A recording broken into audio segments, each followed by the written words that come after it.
We live in a world where first impressions can make or break relationships, or a single glance can determine how we treat another human being. But, what happens when those snap judgments collide with reality? What occurs when the person you've dismissed as insignificant turns out to hold more power than you could ever imagine? This is the story of Commander Sarah Mitchell, a woman whose quiet strength would shake the foundations of military hierarchy and teach everyone present a lesson they would never forget. The morning sun cast long shadows across the concrete courtyard of Naval Base Norfolk as Commander Sarah Mitchell stepped out of her modest sedan. She wore civilian clothes, a simple navy blazer, dark slacks, and comfortable walking shoes. Her graying hair was pulled back in a neat ponytail, and she carried nothing more than a small leather briefcase. To any casual observer, she might have been mistaken for a secretary, a base contractor, or perhaps a visiting civilian employee. Sarah had deliberately chosen this appearance.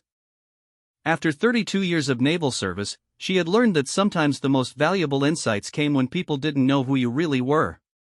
Today was her final inspection before retirement, a personal mission she had requested to evaluate the current state of military courtesy and protocol among the younger generation of officers. As she approached the main administrative building, she noticed a group of junior officers gathered near the entrance. They were engaged in animated conversation, their voices carrying across the morning air. Sarah slowed her pace, not wanting to interrupt but curious about their discussion. "I'm telling you, the old guard just doesn't understand modern warfare," declared Lieutenant Commander James Richardson, a tall man in his early 30s with perfectly pressed uniforms and gleaming insignia. His voice carried the confidence of someone who had never been seriously challenged. "These fossil commanders from the Cold War era are holding back real progress." "Come on, Richardson," replied Lieutenant Jennifer Walsh, though her tone suggested she wasn't entirely disagreeing. "Some of them have valuable experience." "Experience?" Richardson scoffed, adjusting his collar with visible pride. "What experience? Fighting wars that ended before we were born? The military needs fresh blood, new ideas, not some old-timer who can't even figure out a smartphone." Sarah paused behind a concrete pillar, not intentionally eavesdropping but now genuinely curious about where this conversation would lead. She had heard similar discussions throughout her career, the eternal tension between experience and innovation, between respect for tradition and the hunger for change. "I heard there's some big inspection today," mentioned Ensign David Park, the youngest of the group. "Wonder what ancient relic they're sending to judge us." The group laughed, and Richardson seized the moment to continue his monologue. "That's exactly what I mean. They send these over-the-hill commanders to inspect us, people who probably can't even remember the last time they were on a real deployment. Meanwhile, those of us actually doing the work have to stand at attention and pretend their opinions matter." Sarah felt a familiar mixture of amusement and concern. She had seen this attitude before, the dangerous combination of competence and arrogance that sometimes developed in promising young officers. Richardson was clearly intelligent and probably skilled, but his dismissive attitude toward experience and hierarchy revealed a fundamental misunderstanding of military service. "Speaking of ranks," Richardson continued, "I bet half these inspectors couldn't even handle the responsibilities of a lieutenant commander today. The job has evolved so much. Technology, strategy, international relations, it's all different now." As Sarah listened, she began to form a picture of Lieutenant Commander Richardson. He was likely a fast-track officer, probably graduated near the top of his class from the Naval Academy, possibly with an advanced degree from a prestigious civilian university. He had probably excelled in every technical assessment and tactical simulation. But, somewhere along the way, he had developed a blind spot about the value of experience and the importance of humility. The conversation was interrupted by the arrival of a senior enlisted sailor, Chief Petty Officer Martinez, who approached the group with obvious purpose. "Excuse me, sir," Martinez addressed Richardson. "The captain wants to see you in his office at 0900. Something about the inspection today." Richardson straightened his uniform and nodded. "Of course. Probably wants to make sure everything's perfect for whatever museum piece they're sending to evaluate us." Martinez raised an eyebrow but said nothing. After 30 years of service, he had learned when to speak and when to simply observe. He had also learned to recognize the type of officer who confused knowledge with wisdom, and competence with leadership. After Martinez left, Richardson turned back to his colleagues. See what I mean? All this fuss over some inspection. In the real Navy, the Navy that actually matters, we're judged by results, not by how well we can impress some retired commander who's probably counting the days until their pension kicks in. Sarah had heard enough. She emerged from behind the pillar and began walking toward the building entrance, her path naturally intersecting with the group of officers. As she approached, she could see them noticing her, the middle-aged woman in civilian clothes who clearly didn't belong in their world of pressed uniforms and military bearing. "Excuse me," Richardson called out as she passed. His tone was polite but carried an undercurrent of authority, the voice of someone accustomed to being obeyed. "This is a restricted area. Do you have proper identification?" Sarah stopped and turned to face him. Up close, she could see the quality of his uniform, the precision of his grooming, the confidence in his stance.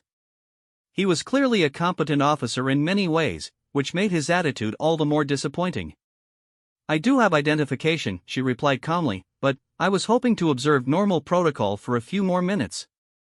Richardson exchanged glances with his colleagues, clearly puzzled by her response.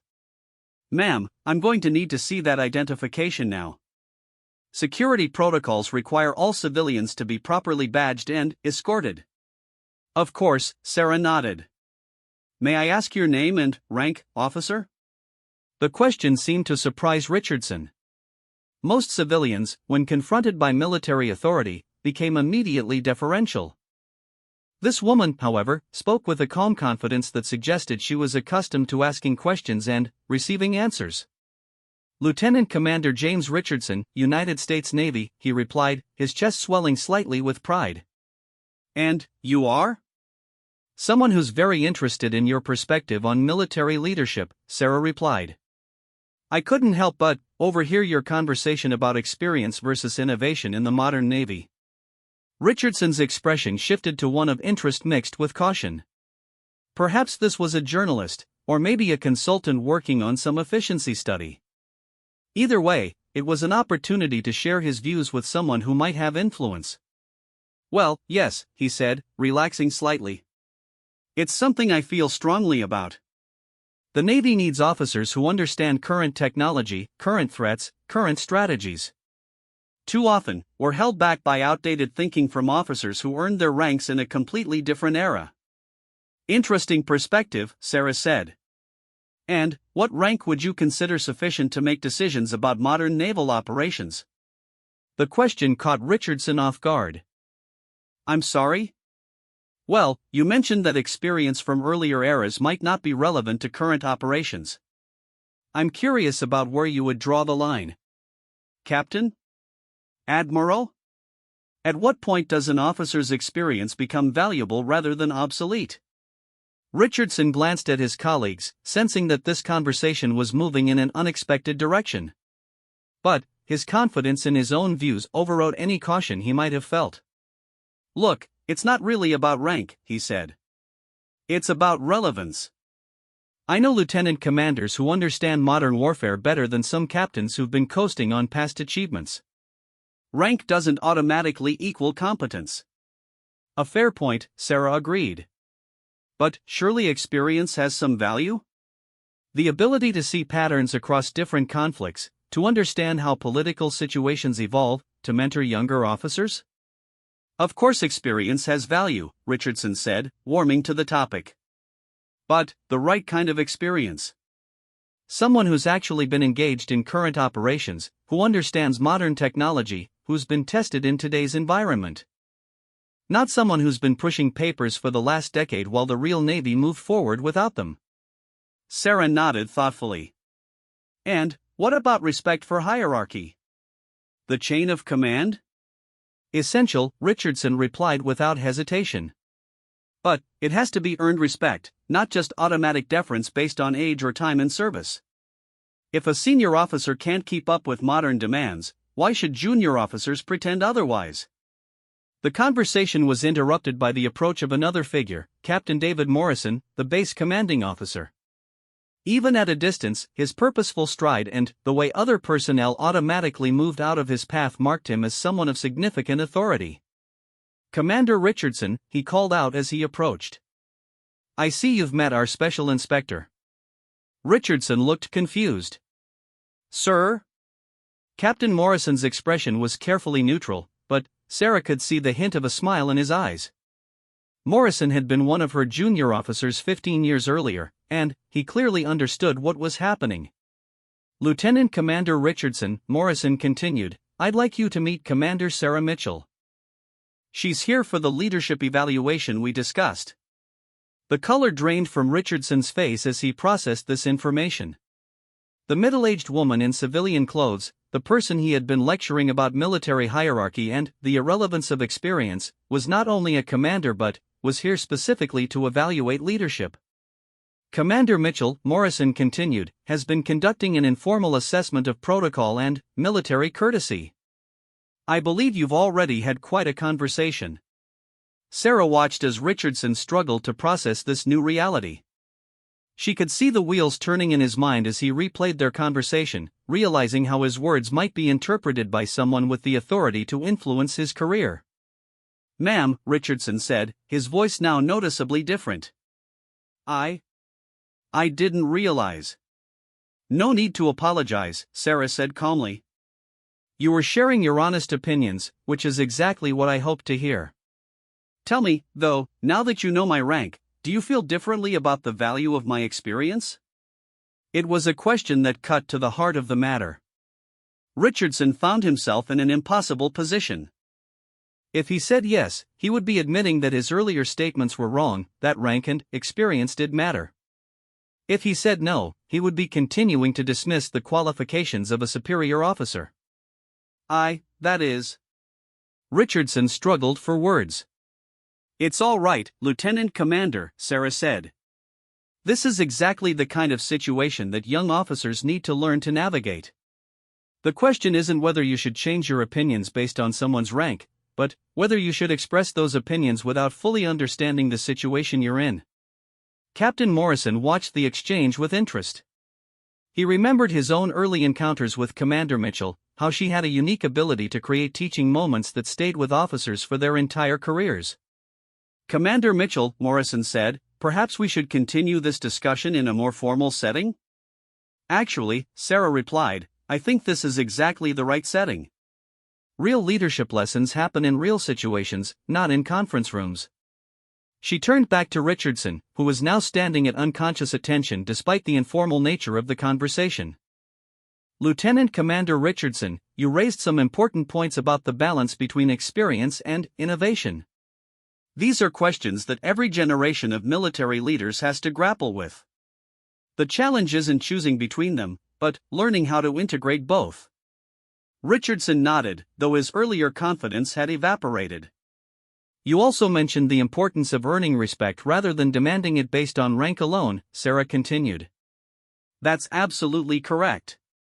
But earning respect requires understanding the full scope of what military leadership entails. It's not just about technical competence or tactical knowledge, though those are important.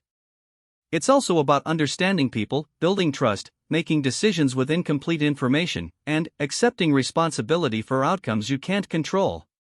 The small group that had gathered was now listening intently. Sarah had a way of speaking that commanded attention without demanding it, a quality that comes only from years of leading others in both routine and crisis situations. "The danger," Sarah continued, "isn't in questioning authority or pushing for innovation. Those things are essential for a healthy military. The danger is in dismissing experience without understanding it, or in assuming that because something worked in the past, it's automatically irrelevant today." She paused, looking at each of the young officers in turn. "Every generation thinks they're the first to face truly complex challenges. Every generation thinks the previous one doesn't understand the current reality. And every generation is both right and wrong about that." Richardson finally found his voice. "Ma'am, I owe you an apology. My comments were inappropriate and unprofessional." "No," Sarah replied firmly. "Your comments were honest, and honesty is valuable. What was inappropriate was making judgments about people's capabilities based on assumptions rather than facts. What was unprofessional was expressing those judgments in a public setting without considering the impact on military discipline and morale. Captain Morrison stepped forward. "Commander Mitchell, if you're ready, we have the formal inspection scheduled to begin at 1000. Sarah nodded, then turned back to the group of junior officers. "Gentlemen, ladies," she said, "I hope you'll take some time to think about what leadership really means. It's not about being the smartest person in the room or having all the answers. It's about creating conditions where other people can do their best work, where good decisions get made even under pressure, and where the mission succeeds even when individual leaders fail." As she walked toward the building entrance with Captain Morrison, Sarah could hear the quiet conversations beginning behind her. She knew that Richardson and his colleagues would be processing this encounter for a long time, trying to understand what had just happened and what it meant for their careers. "That was well handled," Morrison said quietly as they entered the building. "He's a good officer with potential," Sarah replied. "He just needs to learn that confidence and arrogance aren't the same thing, and that questioning authority requires understanding what that authority is based on." The morning's encounter was just the beginning. Sarah had 2 more days of formal inspections ahead of her, and she suspected that word of her unconventional introduction would spread quickly through the base. By the time she was finished, every officer would understand that assumptions about age, appearance, and relevance could be dangerous in ways they had never imagined. The news of Commander Mitchell's encounter with Lieutenant Commander Richardson spread through Naval Base Norfolk like wildfire. By noon, every officer mess hall buzzed with whispered conversations about the mysterious civilian who had turned out to be a senior commander. Richardson himself had become something of a cautionary tale, though Sarah had made it clear that the morning's lesson was about growth, not punishment. Sarah spent the afternoon in formal meetings with senior staff, reviewing operational procedures and personnel evaluations. But her real interest lay in understanding the cultural dynamics that had produced Richardson's attitude. She had seen similar patterns throughout her career: bright, capable officers who had confused technical competence with leadership wisdom, who had mistaken confidence for competence. As evening approached, Sarah made her way to the Officers' Club, a traditional gathering place where informal conversations often revealed more about unit morale and leadership than any formal report. She had changed into her dress uniform for dinner, and now there was no mistaking her rank or authority. The silver oak leaves of a commander gleamed on her collar, complemented by an impressive array of ribbons that told the story of a distinguished career. The club was moderately busy, with officers from various departments sharing meals and conversation after a long day. Sarah noticed that her presence had an immediate effect. Conversations became more subdued, postures straighter, though she had done nothing to demand such attention. She took a seat at the bar and ordered coffee, positioning herself where she could observe the room's dynamics. Within minutes, she was approached by a young ensign she recognized from the morning's group. "Commander Mitchell?" Ensign Park stepped forward nervously. "Ma'am, I wanted to apologize for this morning. I should have spoken up when Lieutenant Commander Richardson was, well, when he was being inappropriate." Sarah turned to face the young officer. Park looked to be in his early 20s, probably fresh from officer candidate school, still carrying himself with the careful precision of someone who hadn't yet learned to be comfortable with authority. "Ensign Park, isn't it?" Sarah said. "Please, have a seat. And there's no need to apologize. You weren't responsible for someone else's words." Park hesitated, then took the offered stool. "But, ma'am, I didn't disagree with him either. I laughed along with his comments about older officers." "I see," Sarah said. "And, now that you know who I am, do you feel differently about those comments?" It was the same question she had posed to Richardson, but Park's response was different. "Yes, ma'am, I do. But not because of your rank." Park paused, gathering his thoughts. "This afternoon, I did some research. I looked up your service record." Sarah raised an eyebrow. "Did you now?" 3 combat deployments. 2 Bronze Stars. Navy Commendation Medal with Combat V, command of a destroyer during Operation Neptune's Shield. "Ma'am, you've done things I can only imagine." When Lieutenant Commander Richardson was talking about experience being irrelevant, he was talking about someone who's actually been tested in ways most of us never will be. Sarah studied the young ensign. There was something different about his approach, a humility that had been absent from Richardson's confident dismissals. "Ensign Park, how long have you been in the Navy?" 8 months, ma'am." "And what made you decide to join?" Park's expression grew more thoughtful. "My grandfather, ma'am. He served in Vietnam, enlisted sailor. He used to tell stories about his officers, some were good, some weren't. But, he always said the best ones were the ones who understood that rank came with responsibility, not just authority." "Wise man," Sarah said. "What else did he tell you?"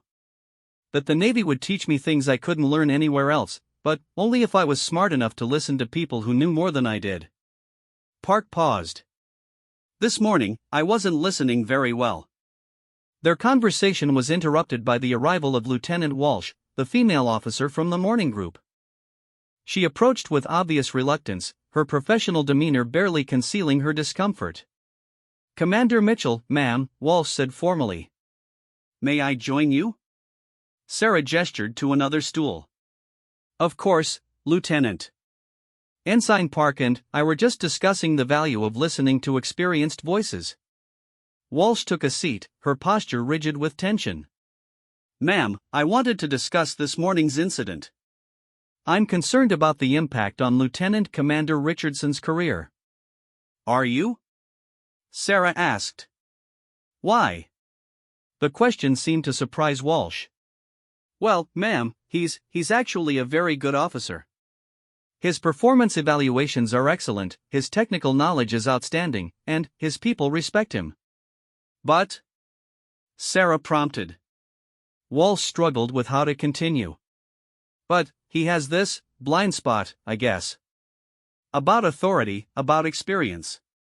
He's so focused on proving himself, on showing that he belongs, that sometimes he says things that reveal his actual attitude toward leadership and hierarchy," Sarah finished. "Yes, ma'am. But it's not malicious. He genuinely believes in the importance of competence over seniority. He's seen officers who've coasted on past achievements, who've stopped growing, who've become obstacles rather than leaders." Sarah sipped her coffee, considering Walsh's words. "Lieutenant, how long have you known Richardson?" 3 years, ma'am. We've served together on 2 assignments." "And, in that time, have you seen him grow? Learn from mistakes? Adapt his leadership style?" Walsh hesitated. "Some, ma'am. But, he's still very confident in his own judgment." "Confidence isn't a flaw," Sarah said. "But, it becomes dangerous when it's not balanced with humility and the willingness to learn." Ensign Park leaned forward. "Ma'am, if I may. Lieutenant Commander Richardson isn't entirely wrong about some things. There are officers who've stopped adapting, who rely too heavily on outdated methods. How do we balance respect for experience with the need for innovation?" It was a thoughtful question, and Sarah appreciated that Park was engaging with the substance rather than just trying to manage the politics of the situation. "That's the right question, Ensign," she said. "And it's a question that every generation of military leaders has to answer for themselves. The key is understanding that experience and innovation aren't opposites, they're complementary." She turned to include Walsh in the conversation. "Experience provides context, pattern recognition, and wisdom about what works under pressure. Innovation provides adaptation, efficiency, and solutions to new challenges. The best leaders figure out how to combine both." "But, what about when experienced officers resist new ideas?" Walsh asked. "When they use their rank to shut down innovation?" "That happens," Sarah acknowledged. "And, when it does, it's a failure of leadership." "But, the solution isn't to dismiss all experience as irrelevant. The solution is to become the kind of leader who can bridge that gap." The conversation was interrupted by a commotion near the club entrance. Lieutenant Commander Richardson had just walked in, still in his dress uniform from the day's activities. The room's energy shifted noticeably as other officers became aware of his presence. Richardson spotted Sarah's group and hesitated. Clearly, he was debating whether to approach or find a table elsewhere.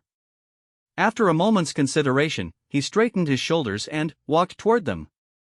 "Commander Mitchell," he said formally. "Ma'am, I was hoping I might have a word with you." Sarah studied his expression. The morning's arrogance was gone, replaced by something more complex, embarrassment, certainly, but also a genuine desire to understand what had happened. "Of course, Lieutenant Commander. Please join us." Richardson took a seat, acutely aware that every officer in the room was watching the interaction. Word of the morning's encounter had made him a temporary celebrity, though not in a way he appreciated. "Ma'am," he began, "I've spent the day thinking about our conversation this morning. About the things I said, and the assumptions I made." "And what conclusions have you reached?" Sarah asked. Richardson took a deep breath. "That I was wrong, ma'am. Not necessarily about the need for innovation, but about the way I dismissed experience.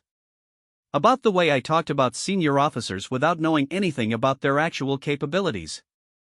"Go on," Sarah encouraged. "I looked up your service record, ma'am. Your actual accomplishments, not just your rank. And I realized that when I was talking about officers who don't understand modern warfare, I was talking about someone who's actually been in combat while I've been running simulations." Sarah nodded but didn't respond immediately. She wanted to see how deep Richardson's self-reflection had gone. "But, more than that," he continued, "I realized that even if your record wasn't so impressive, my attitude was still wrong. I was judging people based on assumptions, not facts. I was confusing cynicism with wisdom." "That's a start," Sarah said. "But, what are you going to do differently?" Richardson looked around the table, aware that his answer would be heard by his peers and subordinates. "I'm going to listen more and judge less," he said. "I'm going to ask questions instead of making assumptions. And I'm going to remember that my job isn't to prove that I'm smarter than senior officers, it's to learn from them so I can become a better leader myself." Walsh leaned forward. "But, what about when senior officers really are wrong? When they're making decisions based on outdated information or flawed assumptions?" It was a question that went to the heart of military culture, the balance between respect for authority and the responsibility to speak truth to power. Sarah considered her answer carefully. "Lieutenant Walsh, that's one of the most difficult challenges any military officer faces. The answer isn't simple, but it starts with understanding the difference between questioning decisions and questioning competence." She paused, making sure she had everyone's attention. "When you disagree with a superior's decision, your responsibility is to present facts, alternatives, and your professional opinion.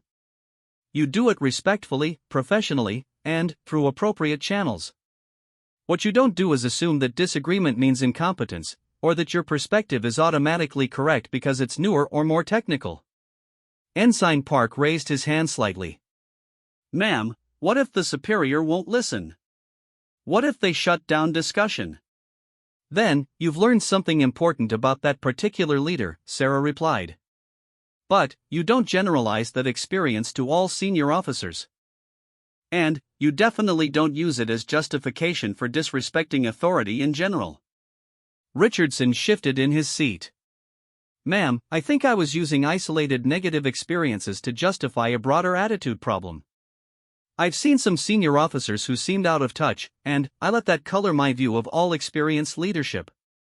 "That's a common mistake," Sarah acknowledged. "It's also dangerous, because it prevents you from learning from the good leaders you encounter." The conversation continued for another hour, ranging across topics from leadership philosophy to specific tactical questions.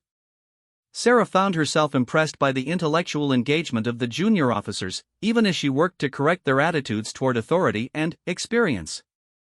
As the evening wound down, she made a decision that would surprise everyone present. "Lieutenant Commander Richardson," she said, "I have a proposition for you." Richardson looked up nervously. "Ma'am? Tomorrow is the final day of my inspection. I'd like you to accompany me on my rounds." "Not as punishment, but as a learning opportunity." You'll observe how I conduct evaluations, how I interact with officers at different levels, and how I balance respect for protocol with the need for honest assessment." The offer caught Richardson off guard. "Ma'am, yes, ma'am. I'd be honored." "Good," Sarah said, standing to leave. "Report to Captain Morrison's office at 0700. "And, Richardson?" "Yes, ma'am." "Come prepared to ask questions, not to have all the answers." As Sarah left the officers' club, she could feel the weight of dozens of eyes following her exit. She knew that her handling of the Richardson situation would be discussed and analyzed throughout the base, becoming part of the informal education that shapes military culture. But she also knew that the real test was yet to come. Tomorrow would reveal whether Richardson's apparent transformation was genuine growth or simply adaptive behavior in the face of authority. More importantly, it would determine whether the lesson would extend beyond one officer to influence the broader culture of leadership development at the base. The story was far from over, and Sarah suspected that the most important revelations were still to come. At precisely 0700, Lieutenant Commander Richardson stood outside Captain Morrison's office, his uniform immaculate, his posture reflecting a mixture of nervousness and determination. He had spent a sleepless night reflecting on the previous day's events and trying to prepare himself for whatever Commander Mitchell had planned. Sarah arrived exactly on time, carrying a folder of inspection materials and wearing the expression of focused professionalism that Richardson was beginning to recognize as her default demeanor. She nodded to him briefly before entering the captain's office for a quick briefing. "Ready, Lieutenant Commander?" she asked as she emerged 5 minutes later. "Yes, ma'am," Richardson replied, though he had no idea what he was ready for. Their first stop was the Communications Center, where a team of enlisted personnel and junior officers maintained the base's complex network of information systems. Sarah's approach immediately caught Richardson's attention. Rather than beginning with formal presentations or prepared briefings, she started by asking individual operators about their daily routines. "Petty Officer Johnson," she said to a young sailor monitoring radar displays, "walk me through what you're seeing right now." Johnson, clearly surprised to be addressed directly by a commander, straightened up but maintained his focus on his equipment. "Ma'am, we're tracking normal commercial and military traffic in the Norfolk approach corridor. Nothing unusual, but I'm keeping an eye on this cluster of contacts about 20 miles southeast." "What makes that cluster worth watching?" Sarah asked. "The formation pattern, ma'am. Could be a training exercise, but the timing's unusual for our normal schedules." Sarah nodded, then turned to the Communications Watch officer, Lieutenant Peters. "Lieutenant, how would you handle it if Petty Officer Johnson identified those contacts as potentially hostile?" Richardson watched as Peters outlined the standard notification and escalation procedures. But Sarah's follow-up questions went deeper, exploring contingency plans, backup communication methods, and decision-making protocols under time pressure. "Very good," Sarah said finally. Then, she did something that surprised Richardson. She turned to Johnson again. "Petty Officer, what would you do if Lieutenant Peters was incapacitated and you had to make the initial threat assessment yourself?" Johnson glanced nervously at his officer, clearly uncomfortable with the hypothetical. But Sarah's expectant expression encouraged him to think through the scenario. "Ma'am, I'd follow the recognition protocols, but I'd probably err on the side of caution and alert the watch commander immediately rather than trying to make a final determination myself." "Why?" Sarah asked. "Because I don't have the training or authority to make that kind of call, ma'am.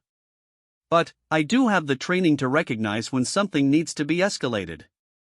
Sarah smiled, the first genuine smile Richardson had seen from her. "Outstanding answer, Petty Officer Johnson. You understand your role in the chain of command and the limits of your authority, but you're still thinking critically about the situation." As they left the communications center, Richardson found himself puzzled by what he had observed. "Ma'am," he said carefully, "why did you focus so much on the enlisted personnel? Shouldn't the inspection concentrate on the officers' leadership and decision-making?" Sarah paused in the corridor, studying Richardson's face. "Lieutenant Commander, what did you learn from watching those interactions?" Richardson thought for a moment. That Petty Officer Johnson is sharp, well-trained, and understands his responsibilities. That Lieutenant Peters has good technical knowledge of procedures. Anything else? That the enlisted personnel might have insights that officers need to pay attention to? Exactly, Sarah said. One of the most dangerous assumptions an officer can make is that rank equals wisdom, or that authority equals competence. Johnson has been operating that equipment for 3 years.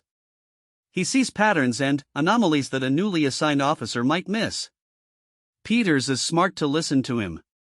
They continued to the next inspection site, the base's training facilities, where a group of junior officers were conducting a leadership exercise with enlisted personnel. Richardson expected Sarah to focus on the officer's performance, but, again, her approach was more comprehensive. She watched the exercise unfold for several minutes without comment, observing not just the leaders but the reactions of those being led. When one of the officer trainees became frustrated with his team's performance and raised his voice, Sarah made a note but didn't intervene. Afterward, she gathered the entire group, officers and enlisted, together. "Ensign Williams," she said to the officer who had shown frustration, "tell me about your decision to change tactics halfway through the exercise." Williams straightened up. "Ma'am, the original plan wasn't working. The team wasn't responding fast enough, so I needed to be more direct." "I see," Sarah said. "Sergeant Martinez," she turned to one of the enlisted Marines who had been part of the exercise, "what was your perspective on that tactical change?"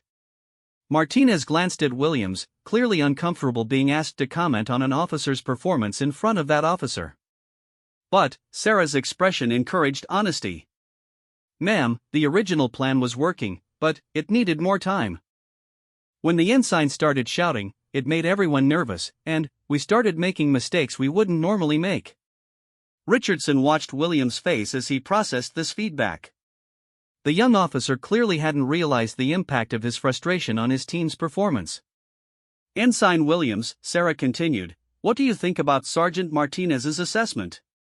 Williams looked around the group, seeing the nods of agreement from the other enlisted personnel. "Ma'am, I think I let my impatience override my judgment. I was so focused on the timeline that I forgot about the human element." "That's a mature response," Sarah said. "Now, here's the important question: how are you going to remember this lesson when you're under real pressure, not just exercise pressure?" It was a question that went beyond the immediate situation to the fundamental challenge of leadership development. Williams thought carefully before answering. "I need to build better habits now, ma'am. Practice staying calm under artificial pressure so I'm ready for real pressure." Sarah nodded approvingly, then addressed the entire group. "Leadership is a conversation, not a monologue. The best leaders are the ones who can listen to feedback from all levels, process it quickly, and adjust their approach accordingly." As they moved on to the next inspection site, Richardson found himself reassessing his own leadership style. How many times had he assumed that his authority meant his perspective was automatically correct? How often had he dismissed input from enlisted personnel or junior officers because of rank differences? Their final stop of the morning was the base's administrative offices, where Sarah planned to review personnel files and evaluation procedures. But, as they walked through the building, they encountered a situation that would test everything Richardson had been learning. In the main corridor, they came across a heated discussion between a lieutenant colonel from the Marine Detachment and a Navy Chief Petty Officer. The lieutenant colonel was clearly frustrated, his voice raised, while the chief stood at attention but with an expression that suggested barely controlled anger. "I don't want to hear excuses, Chief," the lieutenant colonel was saying. "The equipment manifest is wrong, the inventory is incomplete, and my Marines are being held accountable for Navy failures." Richardson started to move past the confrontation, assuming it wasn't their business to interfere with another unit's internal issues. But Sarah stopped, watching the interaction with careful attention. The chief's response was professional but firm. "Sir, with respect, the manifest is accurate as of yesterday's count. If there are discrepancies, we need to investigate the cause, not assign blame." "Don't lecture me about investigation, Chief," the lieutenant colonel snapped. "I've been doing this job since before you made chief. I know what I'm talking about." Sarah stepped forward. "Excuse me, Lieutenant Colonel." Both men turned, immediately recognizing her rank and authority. The lieutenant colonel's demeanor shifted from anger to professional courtesy, while the chief remained at attention but looked relieved at the interruption. "Ma'am," the lieutenant colonel said. "Lieutenant Colonel Hayes, Marine Detachment Commander." "Commander Mitchell," Sarah replied. "I couldn't help but notice your discussion. Is there something I can help clarify?" Richardson watched carefully as Sarah inserted herself into a volatile situation. He expected her to simply separate the two men and move on, but her approach was more sophisticated. "Lieutenant Colonel Hayes," she said, "what specific discrepancies are you concerned about?" Hayes outlined the inventory issues, his frustration evident but now controlled in the presence of a senior officer. When he finished, Sarah turned to the chief. "Chief Ramirez," she said, reading his name tag, "what's your understanding of the situation?"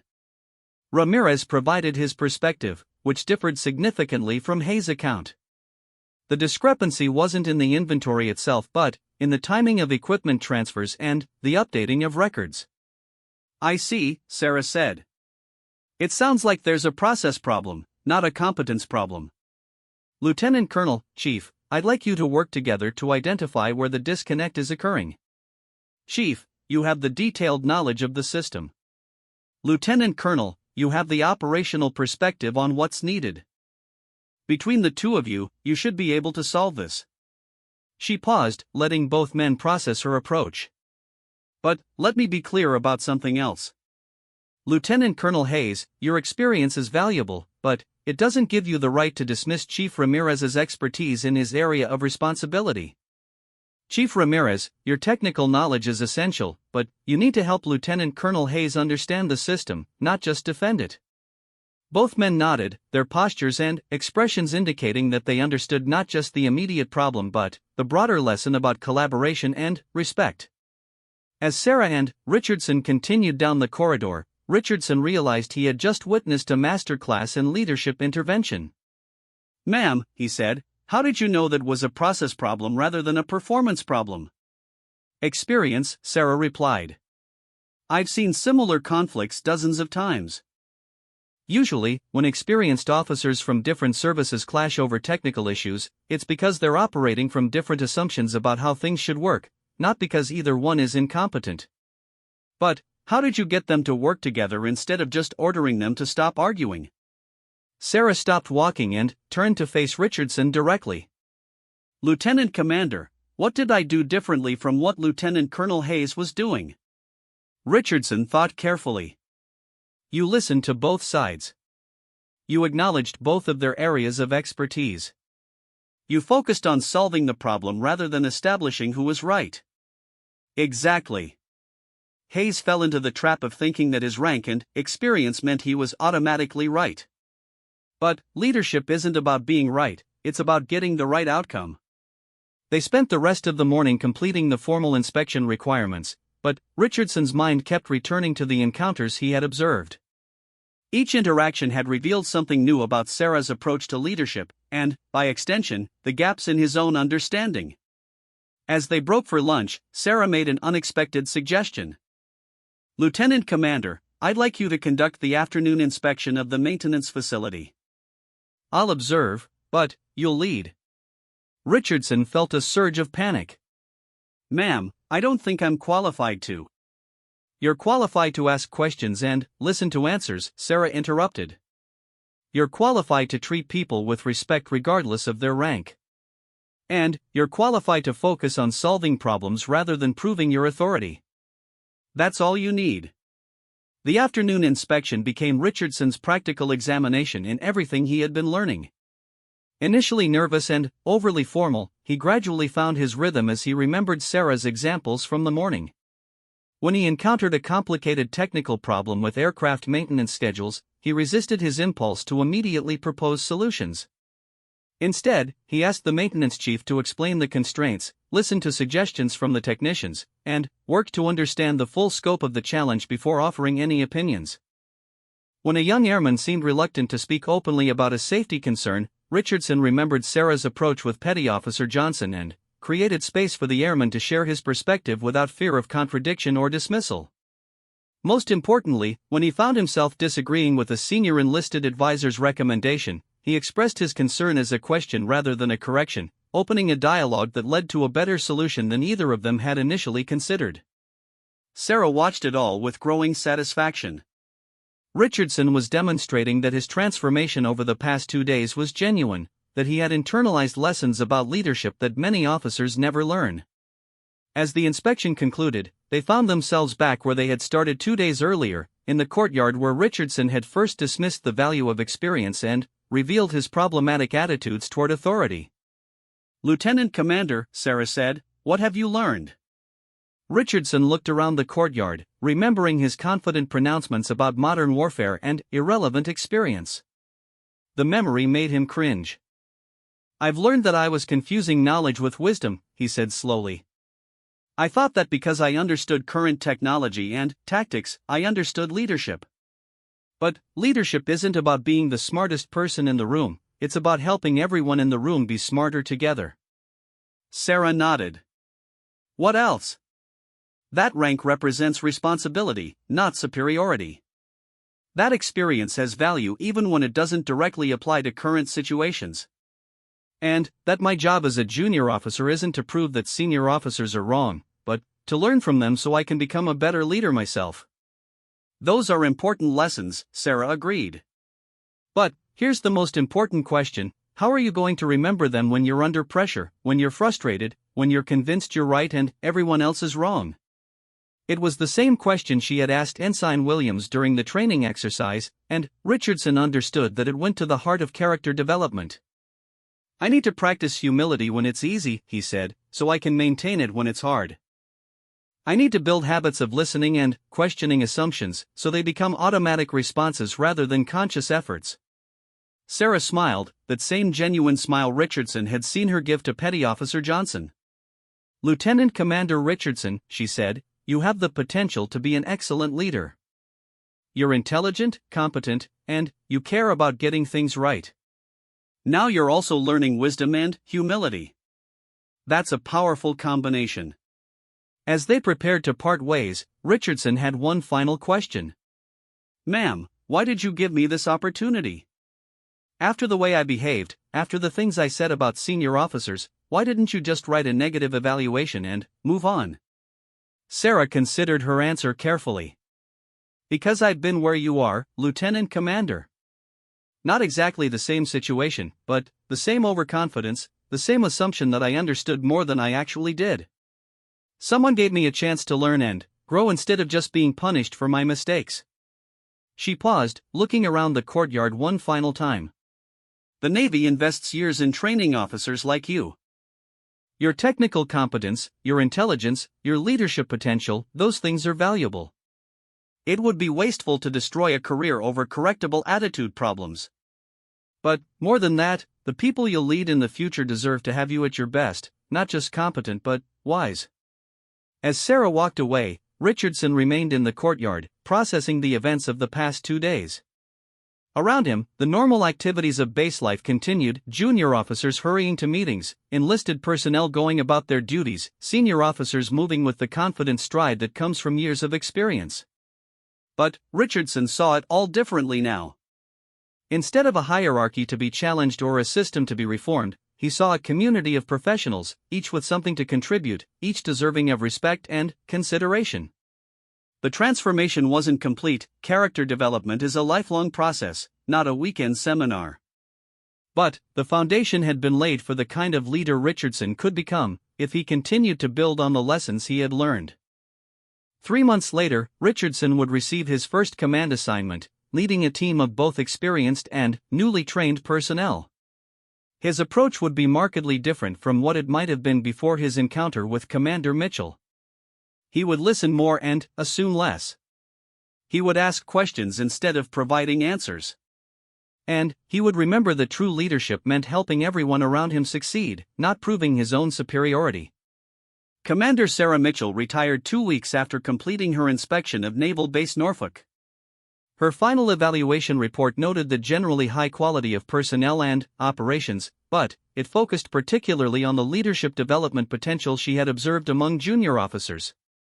In a private note to Captain Morrison, she wrote, "The future of Navy leadership is in good hands, but only if we continue to prioritize character development alongside technical training.